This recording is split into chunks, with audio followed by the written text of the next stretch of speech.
Hello everyone. আমাদের প্রত্যেকের comfort zone আলাদা, আমাদের প্রত্যেকের প্রেফারেন্স আলাদা, রুচি আলাদা, বিশ্বাসের জায়গা ভিন্ন। তো এই জায়গা থেকে আমি আপনাদের একটা গল্প বলি। একটা পুকুরের উপর একটা গাছের ডালে একটা বানর বসেছিল। তো হঠাৎ করে বানরটা দেখলো যে নিচে পানিতে একটা মাছ ডুবে যাচ্ছে। তো সে ভাবলো যে মাছটাকে উঠায় এসে বাঁচাবে। তো সে তাই করলো, মাছটাকে উঠায় এসে গাছের ডালে রাখলো। কিন্তু কিছুক্ষণ পরে মাছটা মারা গেল। এখন মারা যাওয়ার পর বানরটা ভাবতেছে যে আমি তোকে বাঁচাইলাম, সে তো পানিতে থাকলে নিঃশ্বাস নিতে পারতো না, তো আমি তাকে বাঁচাইলাম, কিন্তু সে মারা গেল কেন?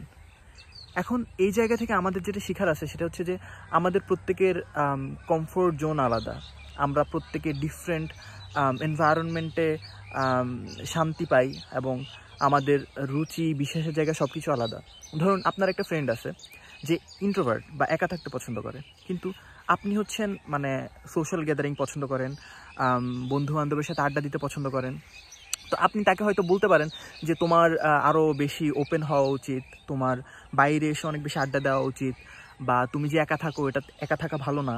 তো আপনি এখানে আসলে তার জায়গাটা বুঝতেছেন না। যেখানে আপনার এটা পছন্দ সেখানে হয়তো তার একা সময় কাটাতে পছন্দ হয় বা সেটা করে, বা সে হচ্ছে একা পড়াশোনা করতে পছন্দ করে, নিজের শখ পূরণ করতে পছন্দ করে। তো এই জায়গা থেকে এসে আপনি ডিরেক্টলি তাকে এটা বলতে পারেন না যে তার জায়গাটা আসলে ঠিক না, বরং ওইটা হয়তো তার জন্য সুটেবল, যেখানে আপনি হচ্ছে একটু আউটস্পোকেন, ওইটা আপনার জন্য সুটেবল। তো এই জায়গা থেকে আমাদের প্রত্যেকের একটু এমপ্যাথেটিক হওয়া উচিত, আন্ডারস্ট্যান্ডিং হওয়া উচিত। অন্যকে জাজমেন্ট দেওয়ার আগে আমাদের একটু চিন্তা করা উচিত যে তার স্টোরিটা কি, সে কি আমি যেই এনভায়রনমেন্টে আমার কমফোর্টেবল ফিল করি সে কি ওই জায়গায় কমফোর্টেবল ফিল করবে কিনা। এবং আমাদের অনেক বেশি আন্ডারস্ট্যান্ডিং হওয়া উচিত, এবং আমাদের হচ্ছে অন্যকে রেসপেক্ট করা উচিত। নিজের বাউন্ডারি সম্পর্কে আমাদের জানা উচিত, কোথায় আমাদের মানা করতে হবে, কোন জায়গাটা আমাদের মেনটেন করতে হবে, এবং সাথে সাথে আমাদের অন্যের বাউন্ডারিকেও রেসপেক্ট করা উচিত, অন্যকে বোঝা উচিত।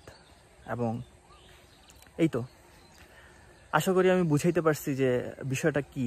তো থ্যাংক ইউ এভরিওয়ান।